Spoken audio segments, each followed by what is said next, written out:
میں دفتر سے تھکا ہارا گھر لوٹا تو اماں کو بہت خوش دیکھ کر حیرت ہوئی۔ وہ مسکرا رہی تھی اور مجھے دیکھتے ہی کہنے لگی کہ فراز تم آ گئے، مجھے تم سے بہت ضروری بات کرنی ہے۔ میں اماں کے پاس بیٹھ گیا اور دل ہی دل میں سوچا کہ شاید آج پھر وہ کسی ضرورت کے لیے پیسوں کا تقاضا کریں گی، مگر ان کی بات سن کر میرے پیروں تلے سے زمین نکل گئی۔ اماں نے میری آنکھوں میں دیکھتے ہوئے کہا کہ میں سوچ رہی ہوں کہ تمہارا رشتہ سدرا کے ساتھ طے کر دوں، تم دونوں ایک ساتھ بہت اچھے لگو گے۔ اماں کی بات سنتے ہی میں صوفے سے اچھل پڑا اور غصے سے میرا چہرہ سرخ ہو گیا۔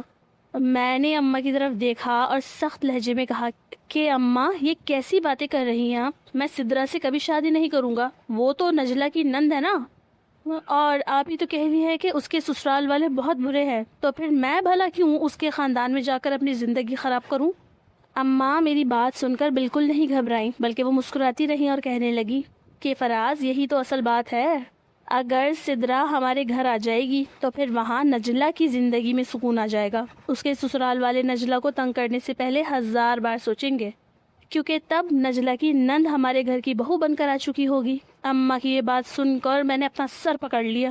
مجھے سب سمجھ آ گیا تھا کہ آج ضرور نجلہ ہمارے گھر آ کر گئی تھی اور اس نے ہی اماں کو یہ سب پٹی پڑھائی ہے۔ میں نے غصے میں اماں سے کہا کہ نجلہ میری بہن ہے اور میں اسے بہت پیار کرتا ہوں، مگر اس کا مطلب یہ تو نہیں کہ اس کے سسرال والوں سے انتقام لینے کے لیے میں اپنی پوری زندگی داؤ پر لگا دوں۔ سدرا کے خاندان کا رویہ کیسا ہے یہ میں اچھی طرح جانتا تھا۔ وہ لوگ ہر وقت کسی نہ کسی الجھن میں پڑے رہتے ہیں، اور اگر میں اس گھر کی لڑکی سے شادی کر لیتا تو میری اپنی زندگی بھی انہی مسئلوں کا شکار ہو جاتی۔ اماں کو سمجھانا بہت مشکل ہو رہا تھا کیونکہ وہ نجلہ کی باتوں میں آ کر جذباتی ہو گئی تھی۔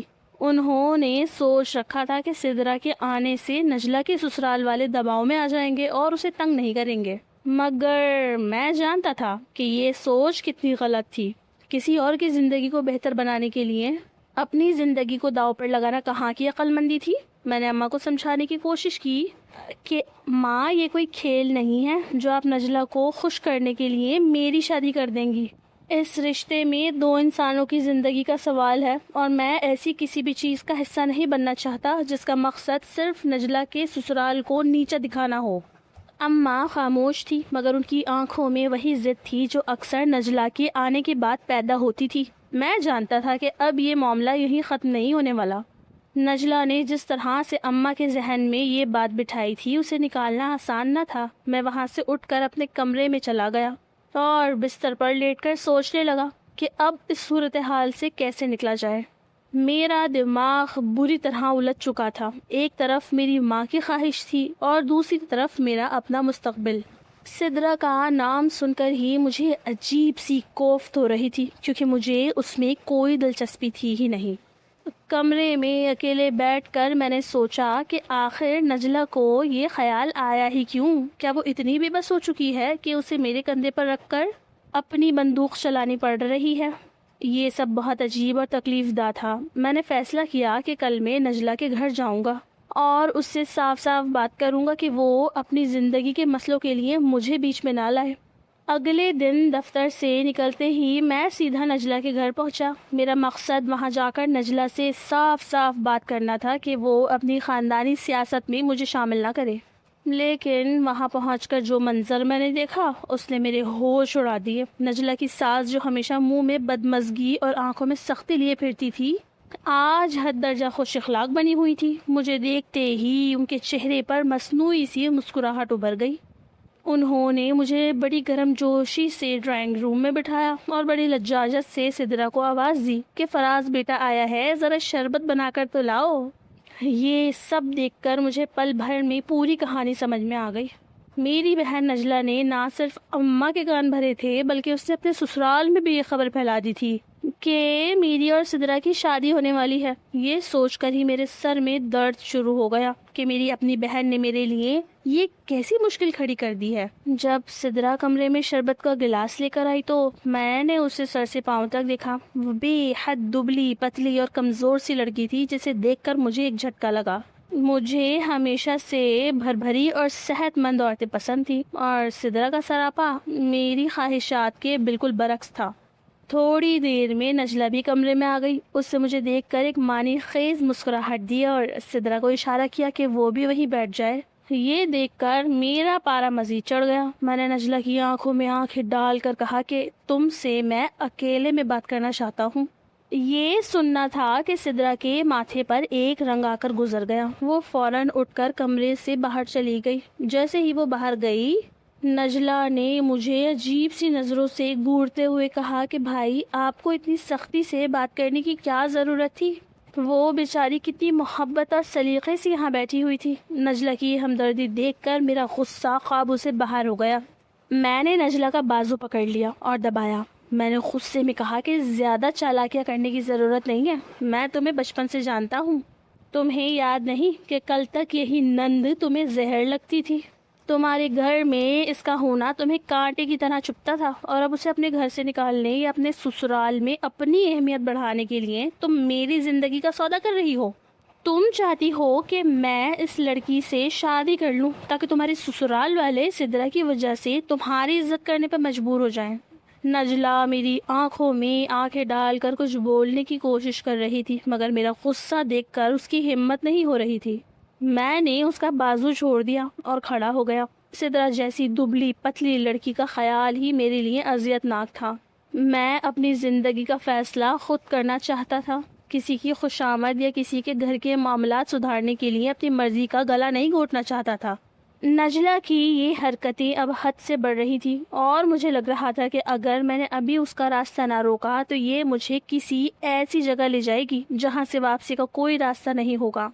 میں نے وہاں سے نکلنے کا فیصلہ کیا لیکن نجلہ کا رویہ ابھی بھی ویسا ہی تھا جیسے اسے میری پرواہ نہ ہو. وہ شاید سمجھ رہی تھی کہ میں آخر کار اس کی ضد کے آگے جھک جاؤں گا لیکن اسے نہیں معلوم تھا کہ فراز اپنی مرضی کا مالک ہے. میں واپسی کے لیے نکلنے لگا تو مجھے دروازے کے پاس ہی سدرا نظر آ گئی. میں خود ہی اس کے قریب گیا اور کہا کہ میں معافی چاہتا ہوں لیکن میں آپ سے شادی نہیں کرنا چاہتا. مجھے صحت مند لڑکیاں پسند ہیں. میری بہن کو آپ کی بہت فکر ہے لیکن میں اپنی خواہش کے خلاف نہیں جا سکتا. میں نے صاف لفظوں میں سدرا کو ہی انکار کیا تھا اور یہ اونچی آواز میں کیا تھا کہ باورچی خانے میں کھڑی اس کی ماں نے بھی سن لیا اور پیچھے کھڑی میری بہن نجلہ نے بھی. اور پھر میں تیزی سے وہاں سے باہر نکل آیا تھا. میرے گھر پہنچنے سے پہلے ہی نجلہ نے فون کر کے اماں کو میری یہ کارروائی سنا دی تھی اور اماں غصے میں بھری بیٹھی تھی. مجھے دیکھتے ہی کہنے لگی بہن کے سسرال میں یہ کیا کر کر آئے ہو؟ کیا عزت رہ جائے گی بہن کی؟ کیا سوچیں گے وہ لوگ؟ میں نے اماں سے کہا اگر آپ میری شادی کروانا چاہتی ہیں تو کوئی صحت مند لڑکی دیکھیں. مجھے ایسی تلی ہوئی لڑکیوں میں کوئی دلچسپی نہیں ہے اور نہ ہی نجلہ کی زندگی سدھارنے کے لیے میں اپنی زندگی برباد کرنا چاہتا ہوں. ابھی اس کے گھر میں آگ لگی ہے, کل کہیں اس کے گھر میں بھی آگ نہ لگ جائے. میں نے ذرا سختی سے کہا اور اماں کو سمجھانے کی کوشش کی کہ کس طرح دونوں گھر برباد ہوں گے. تو اماں کو جیسے میری کچھ بات سمجھ آ گئی. پھر وہ کہنے لگی کہ آج کل کی لڑکیاں تو دبلی پتلی ہی ہوتی ہیں اور جو ذرا صحت مند ہوتی ہیں وہ جم جا کر خود کو پتلا کر لیتی ہیں. اب میں تیری خواہش کے مطابق صحت مند لڑکی کہاں ڈھونڈتی پھروں گی؟ اماں نے جیسے پلہ ہی جھاڑ لیا تھا. میں نے مسکرا کر کہا اماں آپ شروع تو کریں, کہیں نہ کہیں تو مل ہی جائے گی. پھر اماں کہنے لگی چلو کل زبیدہ آتی ہے تو اس سے بات کرتی ہوں, وہی لوگوں کو رشتے لگواتی ہے.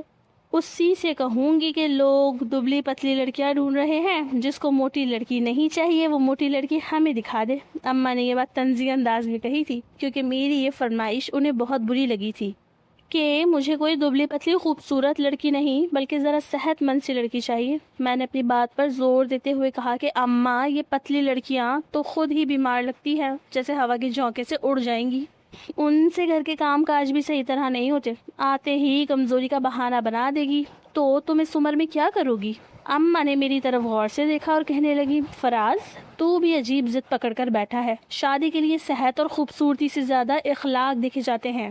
میں نے کہا اماں اخلاق تو سدرا کے بھی ٹھیک ہوں گے لیکن جب مجھے وہی پسند نہیں تو اخلاق کا کیا کروں گا؟ وہ رات اسی بحث میں گزر گئی.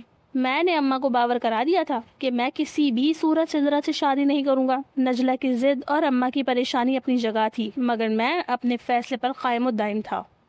صبح کا سورج نئی امیدیں لے کر طلوع ہوا. اور مجھے انتظار تھا کہ کب زبیدہ آتی ہے اور کب اس معاملے کا کوئی نیا رخ سامنے آتا ہے۔ میں چاہ رہا تھا کہ جلد سے جلد کوئی صحیح لڑکی مل جائے تاکہ اس سدرا والے معاملے سے میری جان چھوٹے، کیونکہ مجھے اچھی طرح معلوم تھا کہ اگر میری شادی سدرا سے ہو جاتی تو ہمارے گھر میں ایک نئی جنگ شروع ہو جانی تھی۔ نجلہ کو نہ اپنے سسرال میں سکون تھا اور سدرا کے یہاں آنے کے بعد تو اسے میکے میں بھی لڑائی جھگڑے شروع کر دینے تھے، اور انہی جھگڑوں سے بچنے کے لیے میں جلد از جلد اب شادی کرنا چاہتا تھا۔ اور پھر اگلی شام زبیدہ ہمارے گھر آئی اور اماں نے اسے بتایا کہ ہمارا بیٹا تو صحت مند اور ذرا موٹی لڑکی چاہتا ہے۔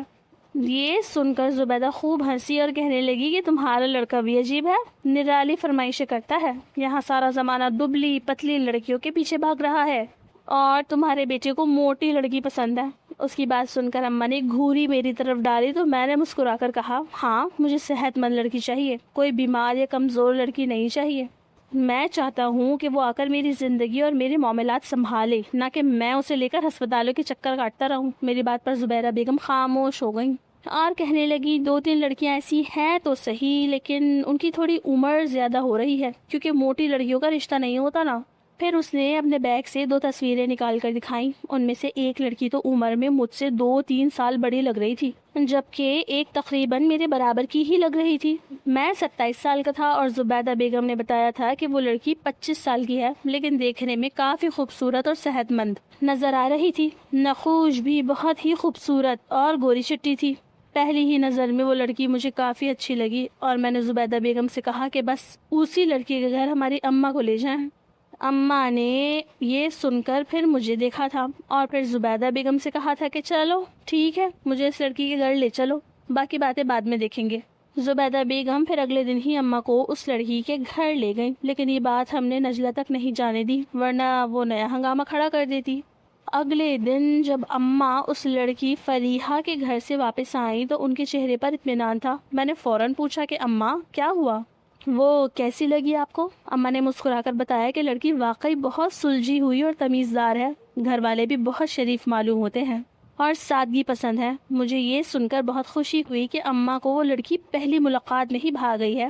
اماں کہنے لگیں کہ وہ لوگ تمہارے ابا کے پرانے جاننے والے نکلے اور تمہیں بھی پہلے سے جانتے ہیں، اسی لیے انہیں بھی کوئی اعتراض نہیں ہے، بس اب آگے کی تاریخ طے کرنی ہے۔ میں نے سکون کا سانس لیا اور سوچا کہ اب سدرا والا باب ہمیشہ کے لیے بند ہو جائے گا۔ ہم نے فیصلہ کیا کہ اگلے جمعے کو ہم باقاعدہ ان کے گھر رشتہ لے کر جائیں گے تاکہ بات پکی ہو سکے اور جلد از جلد شادی کی تیاریاں شروع کی جا سکیں۔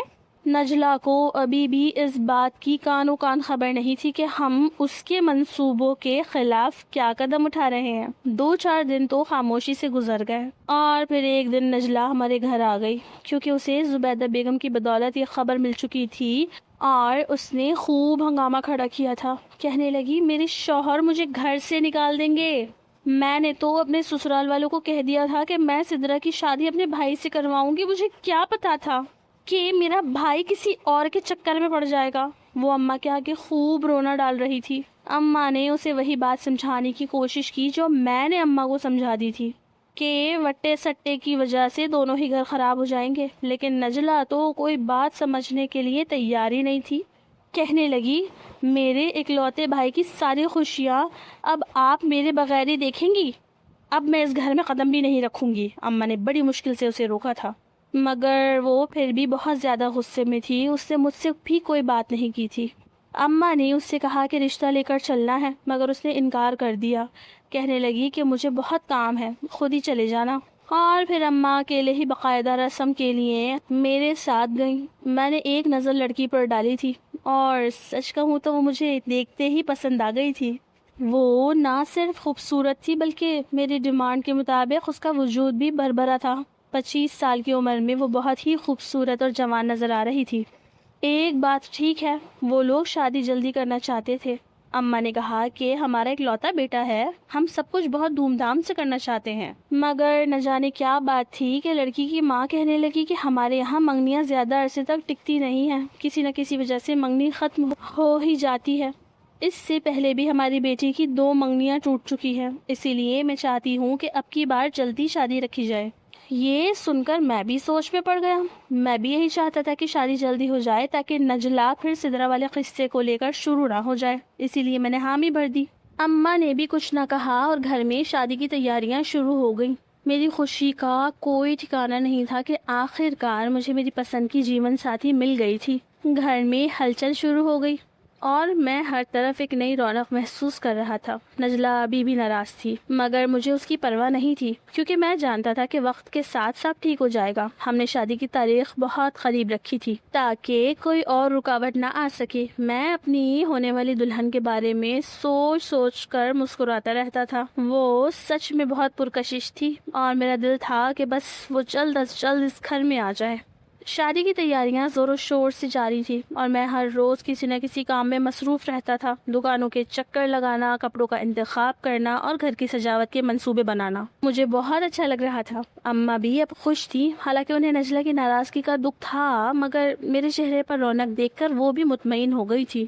ہم نے ایک چھوٹا سا فنکشن رکھا تھا جس میں قریبی رشتہ داروں کو دعوت دی گئی تھی. نجلا نے آخر تک شرکت کرنے سے انکار کر رکھا تھا لیکن مجھے امید تھی کہ وہ شادی کے دن ضرور آ جائے گی. ہر طرف خوشی کا سما تھا. پھر میں شادی سے 2 دن پہلے خود نجلا کے سسرال گیا اور اسے خوب منانے کی کوشش کی. بالآخر وہ مان گئی اور میرے ساتھ گھر چلی آئی. اماں اسے دیکھ کر بے انتہا خوش تھی کیونکہ اماں کی جان ہم دونوں بچوں میں ہی تو بستی تھی، ایک میں اور ایک نجلا. اماں کی یہی تو کل دنیا تھی. پھر نجلا نے اماں کے ساتھ مل کر خوب تیاریاں کی اور شادی والا دن آ گیا. اپنی بہن کو خوش دیکھ کر میں اور بھی خوش ہو گیا تھا. ہم دھوم دھام سے بارات لے کر گئے لیکن لڑکی والوں نے اپنی طرف سادگی سے ہی انتظامات کیے تھے. ان کا زیادہ خاندان بھی شامل نہیں ہوا تھا اور یہی بات دیکھ کر نجلا کا منہ بن گیا تھا. کہنے لگی یہ تو اپنی بیٹی کو بوجھ کی طرح اتار رہے ہیں. آخر ایسی بھی کیا بات ہو گئی کہ خاندان والوں کو بھی نہیں بلایا. میں نے نجلا سے کہا کہ یہ ان کا ذاتی فیصلہ ہے، ہو سکتا ہے کہ ان کے حالات اس بات کی اجازت نہ دیتے ہوں. ہم ولیمہ دھوم دھام سے کر لیں گے. میری بات سن کر وہ چپ ہو گئی. پھر ہم دلہن رخصت کروا کر گھر لے آئے. تھوڑی دیر رسم کا سلسلہ جاری رہا. نجلا نے خود بڑھ چڑھ کر ساری رسموں میں حصہ لیا تھا اور مجھ سے بہت سارے پیسے بٹورے تھے. مریم جو اپنے وجود اور اپنی سادگی میں ایک خاص کشش رکھتی تھی، اس نے سرخ جوڑا پہن رکھا تھا اور وہ واقعی بہت جچ رہی تھی. اگر اس کی آنکھوں میں ایک عجیب سا خوف تھا جسے میں نے محسوس کیا تھا مگر میں نے اسے شادی کی گھبراہٹ سمجھ کر نظر انداز کر دیا. نجلا نے 1 گھنٹہ رسمیں کرنے کے بعد ہماری جان چھوڑی تو میں اسے لے کر اپنے کمرے میں داخل ہوا. دل میں ایک عجیب سی بے چینی تھی. کمرے کو بہت خوبصورتی سے سجایا گیا تھا. مریم پلنگ کے ایک کونے پر بیٹھی تھی. اس کا چہرہ گھونگھٹ سے ڈھکا ہوا تھا. میں نے آہستہ سے اس کا گھونگھٹ اٹھایا تو اس کے چہرے کی معصومیت دیکھ کر میرا دل بھر آیا. وہ بہت ہی حسین تھی. اس کا بھر بھرا جسم اور گوری رنگت اسے اوروں سے ممتاز کر رہی تھی. میں نے اسے محبت سے دیکھنے کی کوشش کی لیکن وہ مسلسل نیچے دیکھ رہی تھی جیسے کچھ چھپا رہی ہو یا کسی بات سے ڈر رہی ہو. میں نے مسکرا کر اس سے بات کرنے کی کوشش کی تاکہ اس کی جھجک دور ہو سکے. میں نے کہا مریم، آج سے ہم ایک دوسرے کے ساتھی ہیں اور میں چاہتا ہوں کہ ہم اپنی زندگی خوشی سے گزاریں. اس نے ہلکا سا سر اٹھا کر مجھے دیکھا اور پھر فوراً نظریں جھکا لی. اس کی خاموشی مجھے کچھ عجیب سی لگی. میں نے سوچا شاید یہ نئی جگہ اور نئے لوگوں کا اثر ہے لیکن ہر گزرتے پل کے ساتھ مریم کی بے چینی میں مزید اضافہ ہو گیا. وہ بار بار اپنا پسینہ صاف کر رہی تھی اور اس کے چہرے پر تکلیف کے آثار تھے. میں نے پوچھا کیا بات ہے تو کہنے لگی پیٹ میں درد ہے. میں نے اسے تسلی دینے کے لیے اس کے قریب بیٹھنا چاہا تو مجھے محسوس ہوا کہ وہ شدید بے چینی میں مبتلا ہے. اس نے اپنا ہاتھ پیٹ پر رکھا ہوا تھا اور اس کے چہرے کے تاثرات سے صاف ظاہر تھا کہ وہ کسی شدید جسمانی تکلیف سے گزر رہی تھی. تھوڑی دیر گزری تھی کہ اس کا درد اتنا بڑھا کہ مجھے اماں اور نجلا کو بلانا پڑا. اماں اور نجلا دونوں ہی پریشان ہو گئی تھی. نجلا کہنے لگی گھر بیٹھنے کا کوئی فائدہ نہیں ہے، دوا لے آتے ہیں، کل ولیمے کی تقریب بھی تو ہے، ایسا نہ ہو طبیعت زیادہ خراب ہو جائے.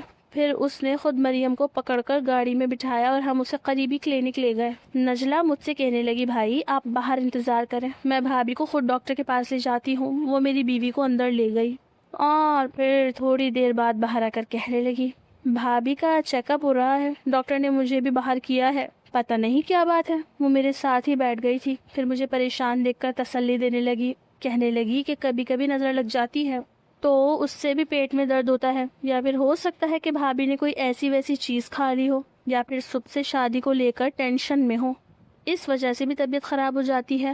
آپ پریشان نہ ہو۔ نجلہ کی باتیں سن کر مجھے واقعی تسلی ہوئی تھی، کیا پتا اسے بھی گھبراہٹ ہی ہو رہی ہو اور اسی کی وجہ سے اسے پیٹ درد محسوس ہو رہا ہو۔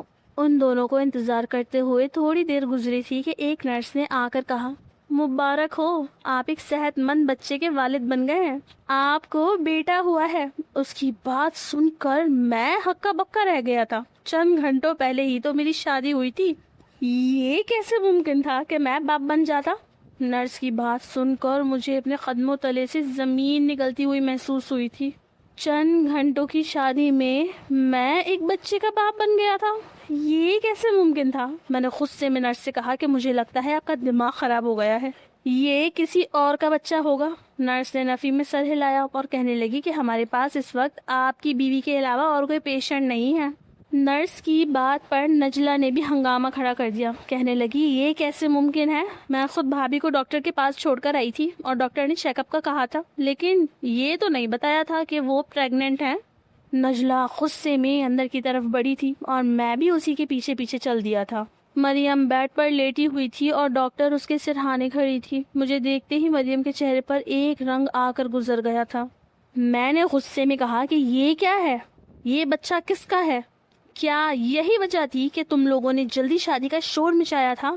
مریم نفی میں سر ہلانے لگی اور کہنے لگی کہ میں نہیں جانتی، یہ بچہ میرا نہیں ہے، مجھے تو بس اتنا معلوم ہے کہ میرے پیٹ میں شدید درد تھا اور آپ مجھے ہاسپٹل لائے تھے۔ ہاسپٹل آنے کے بعد میں بے ہوش ہو گئی تھی اور جب ہوش آیا تو مجھے پتا چلا کہ میں نے ایک بچے کو جنم دیا ہے، لیکن یہ کیسے ممکن ہو سکتا ہے؟ میں پریگننٹ نہیں تھی۔ وہ اپنی صفائی میں نہ جانے اور کیا کچھ کہہ رہی تھی، لیکن میں کیسے یقین کر لیتا کیونکہ نرس نے خود بچہ لا کر میرے آگے کیا تھا اور واقعی یہاں میری بیوی مریم کے علاوہ اور کوئی پیشنٹ موجود ہی نہیں تھا۔ میں نے ڈاکٹر کی طرف رخ کیا اور دھاڑ کر پوچھا کہ آپ مجھے بتائیں گی یہ کیا تماشا ہے؟ یہ لڑکی تو آج ہی میرے ساتھ بیاہ کر آئی ہے۔ ڈاکٹر نے بڑی ٹھنڈی سانس لی اور کہنے لگی کہ آپ خود بھی دیکھ سکتے ہیں کہ یہ بچہ ابھی ابھی پیدا ہوا ہے اور یہ اسی خاتون کی کوکھ سے جنم لے چکا ہے۔ ڈاکٹر کے الفاظ میرے کانوں میں سیسا پگھلا کر ڈال رہے تھے۔ نجلہ جو ابھی تک غصے میں تھی اب حیرت کے مارے خاموش کھڑی تھی۔ گھر والے باہر انتظار کر رہے ہوں گے، اماں کیا سوچیں گی؟ میری تو دنیا ہی اجڑ گئی تھی۔ میں نے مریم کے قریب جا کر اس کا بازو جھٹکے سے پکڑا اور کہا کہ سچ بولو ورنہ میں ابھی اسی وقت پولیس کو بلا لوں گا۔ تم کس کا گناہ میرے سر ڈالنے کی کوشش کر رہی ہو؟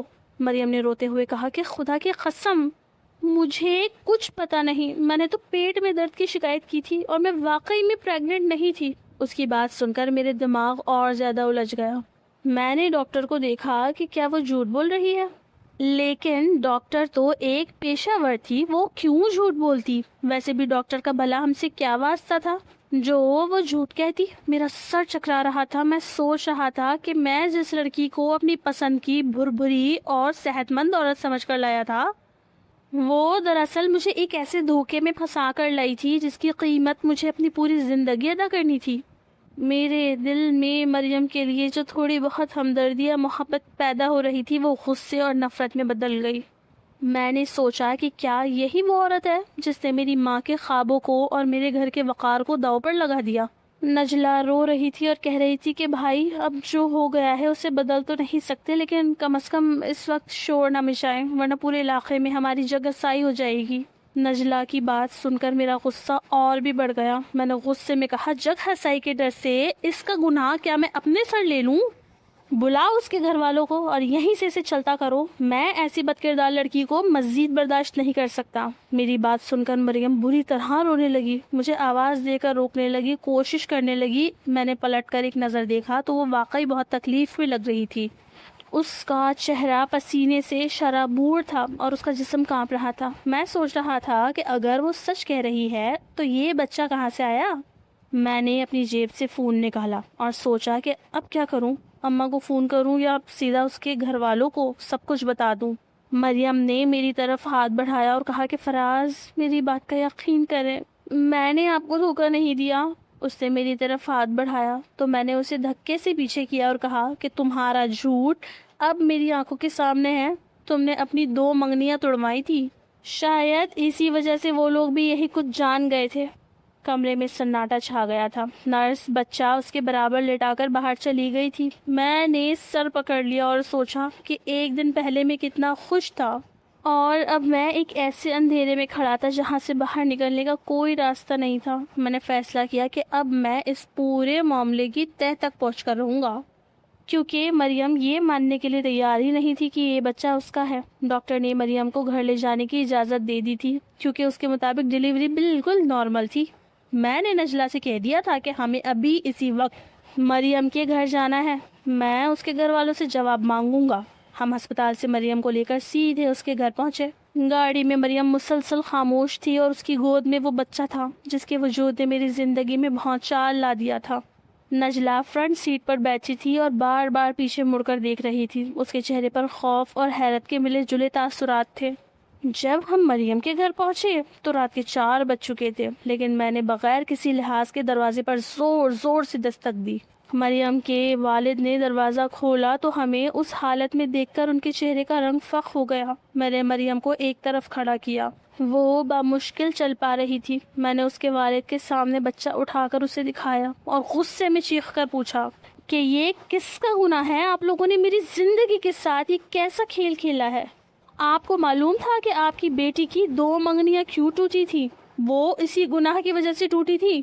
مریم کے والد نے جب بچہ دیکھا تو وہ خود شاکڈ ہو گئے۔ جب انہوں نے مریم سے سوال کیا تو مریم نے بھی انہیں وہی جواب دیا۔ اتنے میں مریم کی ماں آگے بڑھی۔ انہوں نے مریم کو سہارا دیا اور کہنے لگی کہ میری بیٹی ہرگز بھی بری اور بد کردار نہیں ہے۔ یقیناً آپ کو کوئی غلط فہمی ہوئی ہے۔ مریم کی ماں کی باتیں سن کر میرا غصہ آگ کے شعلوں کی طرح بھڑک اٹھا۔ میں نے تلخ لہجے میں کہا، بس کریں، آپ لوگ کب تک اسے معصوم ثابت کرنے کی ڈرامے بازی کرتے رہیں گے؟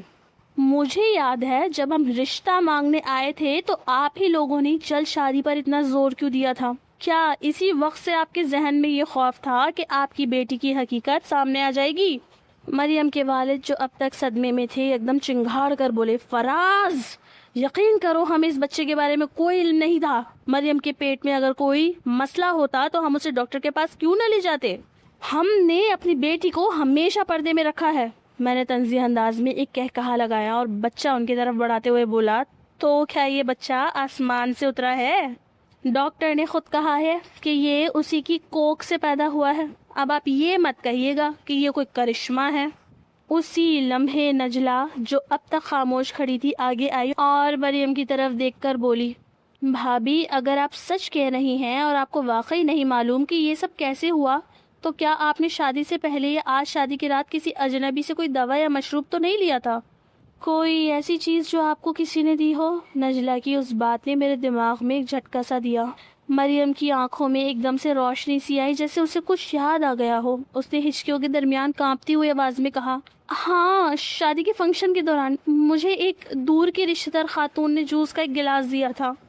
انہوں نے کہا تھا کہ یہ تھکاوٹ دور کرنے کے لیے ہے۔ میں نے پی لیا تھا۔ اس کے بعد مجھے ہلکا سا سر چکرانے لگا۔ یہ سن کر کمرے میں سناٹا چھا گیا تھا۔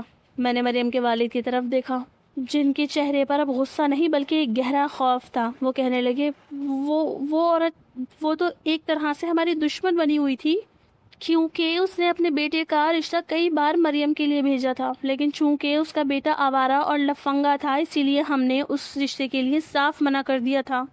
مریم کے والد کی بات سن کر میں کچھ چونک گیا تھا، جبکہ نجلا بھی اسی سوچ میں پڑ گئی تھی۔ وہ کہنے لگی، بھائی ایسا تو نہیں کہ کہیں کسی انتقامی کارروائی کے طور پر مریم کے کردار کو داغدار کرنے کی کوشش کی گئی ہو؟ یہ سن کر میرا دل زور سے دھڑک رہا تھا۔ اگر یہ سچ تھا تو مریم واقعی بے قصور تھی، لیکن اس کا مطلب یہ بھی تھا کہ کوئی دشمن ہمارے گھر کے اندر تک پہنچ چکا تھا اور اس نے میری شادی کی رات کو بربادی میں بدل دیا تھا۔ میں نے مریم کو دیکھا، وہ روتے روتے اب نیم بے ہوشی کی حالت میں تھی اور بچہ اب بھی اس کے پاس پڑا رو رہا تھا۔ میں نے فیصلہ کیا کہ اب مجھے جذباتی ہونے کے بجائے عقل سے کام لینا ہوگا۔ میں نے مریم کے والد سے کہا، اگر یہ سازش ہے تو اس کے پیچھے کوئی تو ہوگا جس نے یہ سب ڈاکٹر سے مل کر کیا ہوگا۔ ہمیں اس ہسپتال اور اس ڈاکٹر کی جانچ کرنی ہوگی، لیکن فی الحال میں آپ کی بیٹی کو یہاں نہیں چھوڑ سکتا۔ اگر یہ سازش ہے تو وہ دوبارہ بھی حملہ کر سکتے ہیں یا پھر مریم کی بدنامی بھی ہو سکتی ہے۔ میں نے مریم کو اٹھایا اور نجلا سے کہا کہ اسے گاڑی میں بٹھائے۔ مریم کی ماں روتے ہوئے بولی، میری بیٹی کا کیا ہوگا؟ لوگوں کے سامنے کیا منہ دکھائیں گے؟ میں نے سرد مہری سے جواب دیا، لوگوں کی فکر چھوڑیں، پہلے اپنی عزت بچانے کا سوچیں۔ اگر مریم اس سازش کا شکار ہوئی ہے تو ہم اسے ثابت کریں گے، تب تک کے لیے مریم میری ذمہ داری ہے، لیکن یاد رہے اگر مجھے ذرا بھی شک ہوا کہ اس میں مریم کا اپنا کوئی ہاتھ ہے تو میں اسے اپنی زندگی سے ہمیشہ کے لیے نکال دوں گا۔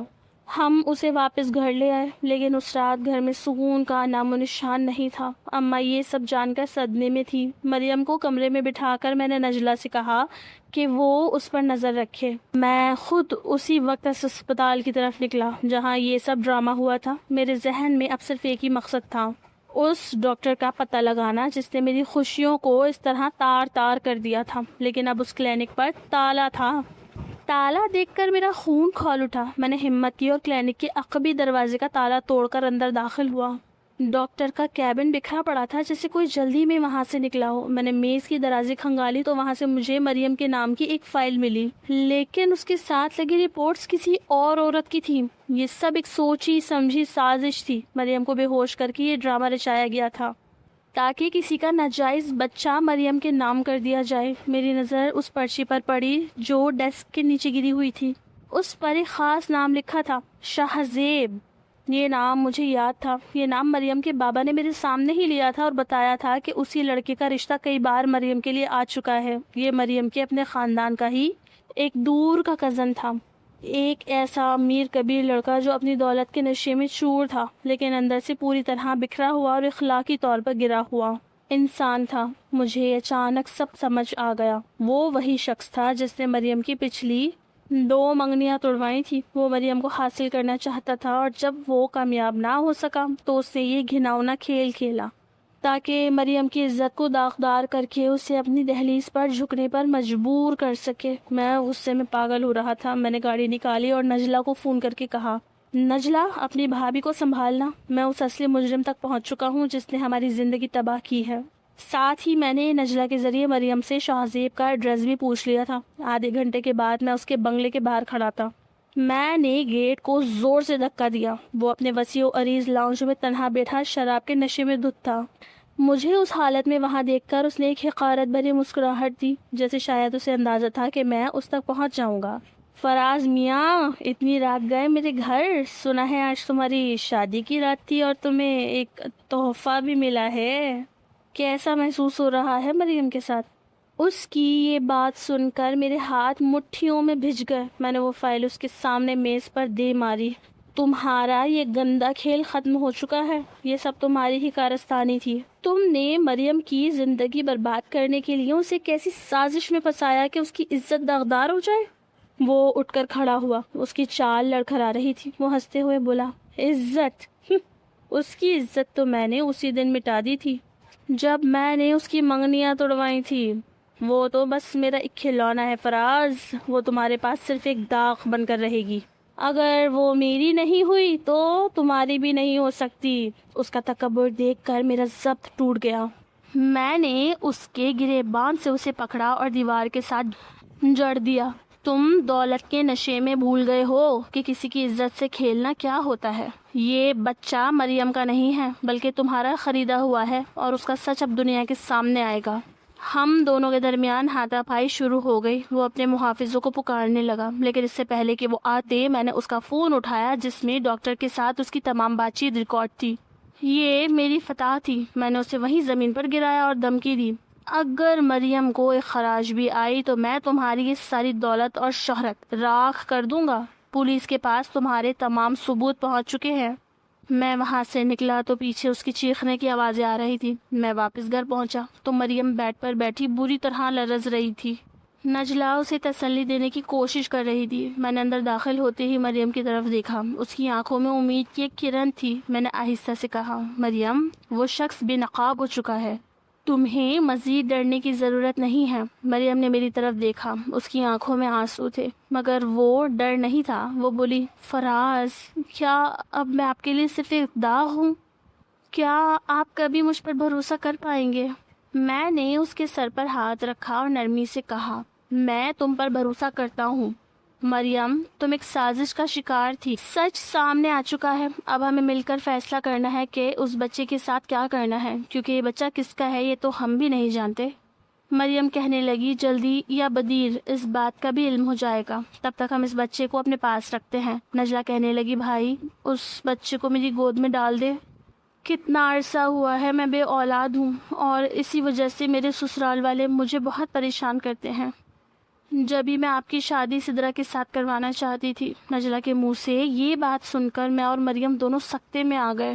کمرے میں ایک دم سے خاموشی چھا گئی، صرف اس معصوم بچے کے دھیرے دھیرے سانس لینے کی آواز آ رہی تھی۔ میں نے نجلہ کی طرف دیکھا، اس کی آنکھوں میں آنسو تھے اور ایک ایسی تڑپ تھی جو میں نے پہلے کبھی نہیں دیکھی تھی۔ میں نے دبی آواز میں پوچھا نجلہ تم یہ کیا کہہ رہی ہو؟ کیا تم نے صرف اسی لیے میرے کندھے پر بندوق رکھ کر سدرہ کے رشتے کا ڈرامہ رچایا تھا تاکہ تمہارے سسرال والوں کا منہ بند ہو سکے؟ نجلہ نے جھک کر سر تسلیم میں خم کر لیا۔ ہاں بھائی، میں اندر سے ٹوٹ چکی تھی۔ میرے سسرال والوں کا تانا، میرے شوہر کی بے رخی، میں بس کسی طرح خود کو اس گھر میں مضبوط کرنا چاہتی تھی۔ مجھے لگا اگر میں سدرہ کو آپ کی زندگی میں لے آئی تو میرا پلڑا بھاری ہو جائے گا۔ مریم جو اب تک صدمے میں تھی آہستہ سے اٹھی اور لڑکھڑاتی ہوئی نجلہ کے قریب گئی۔ اس نے نجلہ کے ہاتھ میں بچہ دیا اور مسکرا کر کہا نجلہ اگر یہ بچہ تمہاری زندگی میں سکون لا سکتا ہے تو اب یہ تمہارا ہے۔ شاید قدرت نے اسے تمہاری جھولی میں ڈالنے کے لیے ہی یہ سارا امتحان لیا تھا۔ میں نے مریم کو دیکھا، اس کا دل کتنا بڑا تھا کہ جس بچے کی وجہ سے اس کی عزت پر حرف آیا تھا اسی بچے کو وہ اپنی نند کی خوشی کے لیے دینے کو تیار تھی۔ اس لمحے مجھے احساس ہوا کہ میں نے کتنی خوبصورت اور با کردار جیون ساتھی کا انتخاب کیا ہے۔ میں نے نجلہ کا کندھا تھپ تھپایا اور کہا ٹھیک ہے نجلہ، اگر تم اس بچے کو اپنی اولاد مان کر پال سکتی ہو تو مجھے کوئی اعتراض نہیں ہے، لیکن یاد رکھنا اسے سچ کے سائے میں پالنا، اسے کبھی یہ احساس نہ ہونے دینا کہ وہ ایک سازش کا نتیجہ تھا۔ نجلہ کی خوشی کا ٹھکانہ نہ تھا، وہ بچے کو سینے سے لگا کر پھوٹ پھوٹ کر رونے لگی۔ اس دوران اماں بھی کمرے میں داخل ہوئیں، وہ سب کچھ سن چکی تھی، ان کی آنکھوں میں بھی نمی تھی۔ انہوں نے آگے بڑھ کر مریم کو گلے لگا لیا اور کہا بیٹا ہمیں معاف کر دینا کہ ہم نے تمہارے کردار پر شک کیا، حالات ہی کچھ ایسے بن گئے تھے کہ ہم صحیح اور غلط میں فرق نہیں کر پائے۔ مریم نے کھلے دل سے مجھے اور اماں کو معاف کر دیا تھا، مگر اگلے چند دن ہمارے لیے بہت بھاری تھے۔ شاہزیب کے خلاف ثبوت پولیس کو دیے جا چکے تھے اور وہ اب قانون کی گرفت میں تھا۔ شادی کی پہلی رات کا وہ خوفناک خواب اب دھندلا رہا تھا۔ مریم اب میرے گھر میں ایک ملکہ کی طرح رہ رہی تھی۔ ہم نے طے کیا کہ ہم شاہزیب کی اس سازش کو کبھی کسی پر ظاہر نہیں ہونے دیں گے۔ بچے کا نام ہم نے اپنی پسند کا رکھا اور نجلہ نے اسے اپنی زندگی کا محور بنا لیا۔ زندگی آہستہ آہستہ معمول پر آ رہی تھی۔ شاہزیب کے انجام نے اسے ہمیشہ کے لیے ہماری زندگیوں سے مٹا دیا تھا۔ مریم جو کل تک ایک اجنبی تھی اب میری روح کا سکون بن چکی تھی۔ ہم نے سیکھ لیا تھا کہ کبھی کبھی زندگی کے سب سے بڑے امتحان ہی سب سے خوبصورت رشتوں کی بنیاد بنتے ہیں۔ میں نے کھڑکی سے باہر دیکھا، سورج غروب ہو رہا تھا اور ایک نئی صبح کا انتظار تھا۔ ہماری مشکلات ختم ہو چکی تھی اور اب ہماری زندگی کا ایک نیا اور پرسکون باب شروع ہونے والا تھا۔